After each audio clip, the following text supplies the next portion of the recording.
వైకుంఠ ఏకాదశికి ప్రపంచ నలుమూలల నుంచి తిరుమలకు వచ్చే భక్తులకు అన్ని సౌకర్యాలు కల్పించమన్నారు టీటీడీఓ అనిల్ కుమార్ సింఘాల్.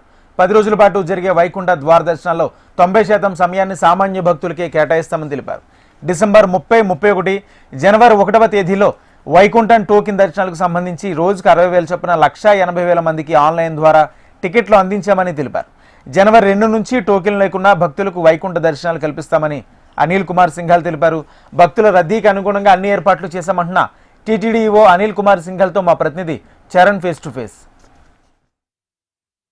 కలియుగ వైకుంఠం తిరుమల శ్రీ వెంకటేశ్వర స్వామి ఆలయంలో వైకుంఠ ఏకాదశికి సంబంధించి టీటీడీ ఏర్పాట్లన్నీ చేస్తున్నాయని చెప్పాలి. అయితే ఇప్పటి వరకు చేస్తున్నటువంటి ఏర్పాట్లు ఎలా ఉన్నాయని తెలుసుకున్నాం. అదేవిధంగా వైకుంఠ ఏకాదశి అంటే 10 రోజుల పాటు శ్రీవారిని వైకుంఠ ద్వారం ద్వారా దర్శించుకోవాలని చెప్పి దేశ నలుమూల నుంచి భక్తులు అధిక సంఖ్యలో వస్తుంటారు. ఈ భక్తుల్ని ఎలా టీటీడీ ఏర్పాట్లు చేస్తుంది అని చెప్పి టీటీడీ కార్యనిర్వహణాధికారి అనిల్ కుమార్ సింఘాల్ గారు సార్ ఉన్నారు. సార్ నమస్తే సార్. వైకుంఠ ఏకాదశికి టీటీడీ ఎలాంటి ఏర్పాట్లు చేసింది, ఇప్పటి వరకు ఎన్ని ఏర్పాట్లు చేశారని చెప్పారు? ఓం నమో వెంకటేశాయ. గౌరవనీయులు ముఖ్యమంత్రి వారిలో దిశానిర్దేశం మేరకు టీటీడీ బోర్డు ఏదైతే ఈ వైకుంఠ ఏకాదశి సందర్భంగా నిర్ణయాలు తీసుకున్నారు అటువంటి నిర్ణయాలు అన్నీ కూడా అమలు చేయడానికి అధికార యంత్రాంగం అన్ని చర్యలు తీసుకోవడం జరిగింది.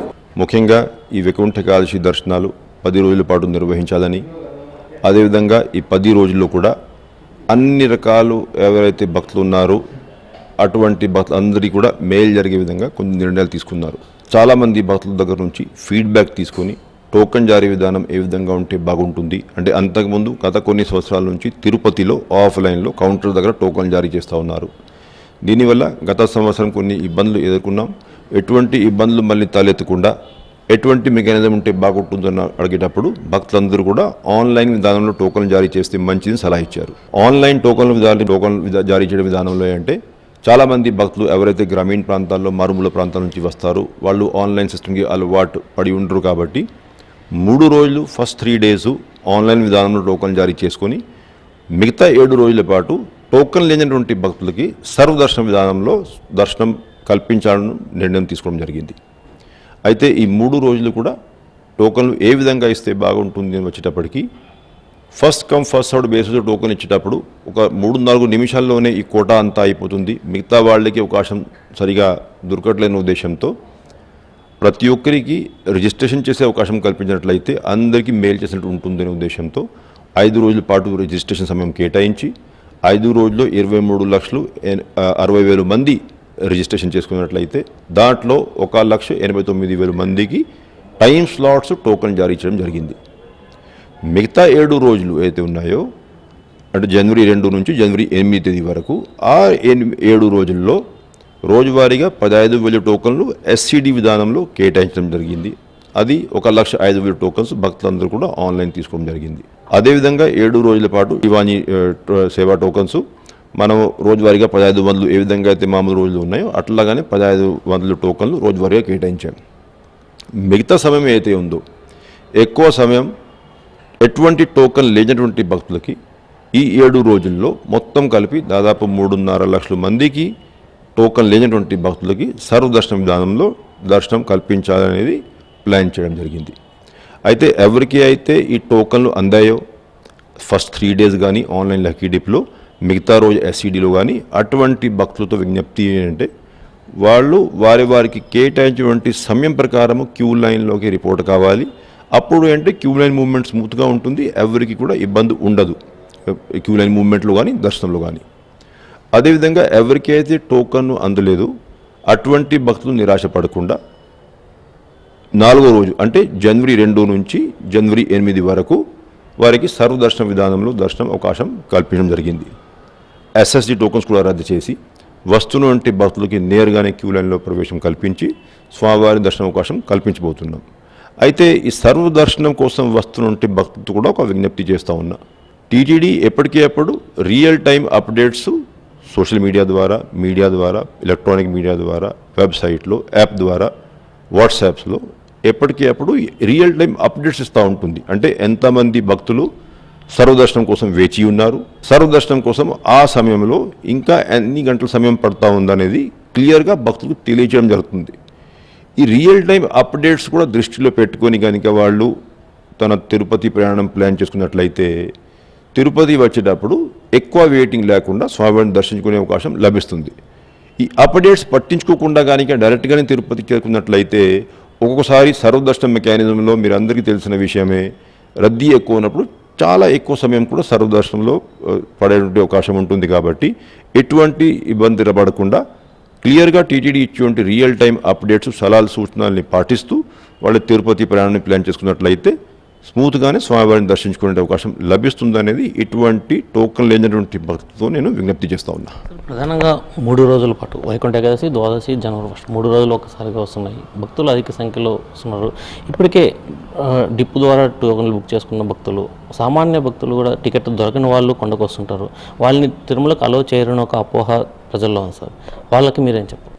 ఎవరికి అయితే టోకన్స్, ఆఫ్టర్ ఆల్ మనం ఈ మెకానిజం ఏదైతే ఉందో, ఈ ఫిజికల్గా కౌంటర్స్ వద్దని ఆన్లైన్ టోకన్ విధానం ఉంటే బాగుంటుంది అనేది ఇది భక్తులు అభిప్రాయ సేకరణ మేరకే మనం ఈ నిర్ణయం తీసుకున్నాం. ఎక్కువ మంది భక్తులు ఆన్లైన్ ఉంటేనే బాగుంటుందని సలహా సూచనలు ఇచ్చారు. అదేవిధంగా ఎవరికి అయితే టోకన్స్ అందలేదు వాళ్ళకి కనుక అవకాశం లేకపోతే అప్పుడు కొంతమంది ముందుగానే వచ్చే ప్రయత్నం చేసుకునే పరిస్థితి ఏర్పడేది. అయితే ఇప్పుడు మనం చేసే ఏర్పాట్లు మీరు చూసుకున్నట్లయితే 1,90,000 మంది అప్రాక్సిమేట్లీ మనం టోకన్లు జారీ చేశాం ఆన్లైన్లో. 3.5 లక్షల మందికి జనవరి 2వ తేదీ నుంచి జనవరి 8వ తేదీ వరకు అవకాశం కల్పిస్తూ ఉన్నాం. అంటే ఆల్మోస్ట్ డబల్. కాబట్టి ఎక్కువ ప్రయారిటీ మనం టోకన్ లేనటువంటి భక్తులకి సమయం కేటాయించాం. జనవరి 2 నుంచి జనవరి 8 వరకు ఇటువంటి అవకాశాన్ని వాళ్ళు సద్వినియోగం చేసుకోవాల్సిందిగా వాళ్ళని మరో విజ్ఞప్తి చేస్తూ ఉన్నాను. ఇప్పుడు ఏంటంటే జనరల్గా క్లారిటీ లేకపోతే, తెలియకపోతే కొంతమంది భక్తులు వచ్చేటువంటి పరిస్థితి ఉండొచ్చు. మనం నిన్నటి నుంచి ఇటువంటి ఇన్ఫర్మేషన్ క్యాంపెయిన్ తీసుకోవడం జరిగింది. Electronic media, print media, social media, APSRTC, Karnataka bus transport, Tamil Nadu నుంచి వచ్చేటువంటి బస్సు అన్నింటిలో poster campaign, border meetings between the police of the 2 districts so that నడిచి వచ్చేటువంటి భక్తులకి అవగాహన కల్పించడం ఉద్దేశంతో రైల్వే స్టేషన్స్లో అనౌన్స్మెంట్స్, ఇవన్నీ అంటే ఉన్నటువంటి ఛానల్స్ అన్నీ కూడా ఉపయోగిస్తూ, అదేవిధంగా శ్రీవారి సేవకులు ఉన్నారు. దాదాపు 6 లక్షల మంది శ్రీవారి సేవకులు రెగ్యులర్గా మనతో టచ్లో ఉన్నారు. అటువంటి శ్రీవారి సేవకుల ద్వారా కూడా కొన్ని కోట్లాది మంది భక్తులకి ఈ అవగాహన కల్పించే కార్యక్రమం నిన్నటి నుంచి ప్రారంభించాం. కాబట్టి ఎక్కువ మంది భక్తులకి ఈ అవగాహన మనం కల్పించగలిగితే ఎవరూ కూడా కావాలని చెప్పి వచ్చి ఇబ్బంది చేయాలని లేకపోతే ఇబ్బంది పడాలని ఉద్దేశంతో రారు. కాబట్టి వాళ్ళు వచ్చేది స్వామివారి దర్శనం చేసుకొని ఆశీస్సులు పొందాలనే ఉద్దేశంతో వస్తారు. కాబట్టి ఆ కమ్యూనికేషన్ గ్యాప్ రాకుండా చూడాల్సిన బాధ్యత మన మీద ఉంది. కాబట్టి నిన్నటి నుంచి ఇంత పెద్ద ఎత్తున క్యాంపెయిన్ మనం మొదలుపెట్టడం జరిగింది. సార్, ప్రధానంగా అంటే 2 రోజుల ముందు చూసాము, నిన్నటి రోజు కూడా సోషల్ మీడియాలో ఒక అసత్య ప్రచారాలు చేస్తున్నారని టీటీడీ కూడా ఖండించిన పరిస్థితి నెలకొంది. ఏదైతే భూదేవి కాంప్లెక్స్ దగ్గర తొక్కిసలాట జరిగిందని చెప్పి సోషల్ మీడియాలో కొన్ని వీడియోలు వైరల్ అయినాయి. దీనిపైన భక్తుల్లో చాలా భయం నెలకొందని చెప్పాలి సార్. మన రాష్ట్రంలో అది ఇతర రాష్ట్రాల్లో కూడా ఆ భయాన్ని భక్తుల్లో నుంచి మీరు ఎలా పోగొట్టాలి? టీటీడీ ఇచ్చినటువంటి సలహాలు, సూచనలు ఎప్పటికెప్పుడైతే ఇస్తూ ఉన్నామో అటువంటి సలహాలు, సూచనలు పాటించినట్లయితే ఎవరికి కూడా ఇబ్బంది ఉండదు, భయపడాల్సిన అవసరం కూడా లేదు. ఉదాహరణంగా మనం ఫస్ట్ 3 days టైం స్లాట్స్ ప్రకారం టోకన్లు ఇచ్చి ఉన్నాం. అదే టైం స్లాట్ ప్రకారం వాళ్ళు వచ్చినట్లయితే ఇంకా వెయిటింగ్ లేదు, ఎక్కడ కూడా ఇబ్బంది పడే పరిస్థితి లేదు. వాళ్ళు ఆ టైం స్లాట్ ప్రకారం ఆ క్యూ కాంప్లెక్స్లో ప్రవేశిస్తారు. క్యూ లైన్స్ మూవ్మెంట్ స్మూత్గా ఉంటుంది. విదిన్ 2.5 hours వాళ్ళు దర్శనం చేసుకుంటారు. అట్లాగానే ఎవరికైతే టోకన్స్ లేవు వాళ్ళు కనుక ఈ 3 రోజు రాకుండా వారికి జనవరి 2 నుంచి అయితే అవకాశం కల్పించాము, ఆ రోజు వచ్చినట్లయితే ఆ రోజు ఆన్లైన్ విధానంలో మన టోకన్లు ఇచ్చింది లేదు, డిప్ విధానం టోకన్ ఇచ్చింది లేదు, ఆ రోజు ఎస్ఎస్సి టోకన్స్ కూడా లేవు. కాబట్టి ఎస్ఎస్సి టోకన్ ఇష్యూ కౌంటర్ దగ్గర కూడా తోపులాటలు జరిగే అవకాశం లేదు. వాళ్ళు డైరెక్ట్గానే క్యూ కాంప్లెక్స్కి వెళ్ళి క్యూ లైన్లో ప్రవేశం కల్పిస్తాము. ఆ క్యూ లైన్లో అన్నప్రసాదాలు అవి అన్ని అరేంజ్మెంట్స్ ఉంటాయి మామూలుగా ఉన్నటువంటి రోజులాగానే. కాబట్టి ఇచ్చేటువంటి సలహాలు, సూచనలు ఏ రోజు ఎవరి కోసం కేటాయించాము, ఏ రోజు ఎవరికి ఎంత అవకాశం ఉంటుంది అవి అర్థం చేసుకొని కనుక భక్తులు రాగలిగితే ఎవరు కూడా భయపడాల్సిన అవసరం లేదు. పరిస్థితి కంట్రోల్లోనే ఉంటుంది. దానికి కావాల్సిన security staff, vigilance staff deployment జరిగింది. రియల్ టైంలో ఇంటగ్రేటెడ్ కమాండ్ కంట్రోల్ సెంటర్ ద్వారా ఎప్పటికెప్పుడు మానిటరింగ్ ఉంటుంది. కాబట్టి ఎవరు కూడా ఆందోళన చెందాల్సిన అవసరం లేదు. కానీ టీటీడీ ఇచ్చే సలహా సూచనలు మాత్రం తప్పనిసరిగా పాటిస్తే ఇబ్బంది రాకుండా ఉంటుంది. ఈ వైకుంఠ భద్రతా పరమైన చర్యలు ఎలా తీసుకున్నారు సార్? ఎంతమంది పోలీసులు కొండపైన ఉండి భద్రతా ఏర్పాట్లు చేస్తారు? దాదాపు 2,300 మంది పోలీస్ స్టాఫ్, 1,150 మంది విజిలెన్స్ అండ్ సెక్యూరిటీ స్టాఫ్, అంటే మొత్తం కలిపి దాదాపు 3,500 మంది స్టాఫ్ డ్యూటీలో ఉంటారు.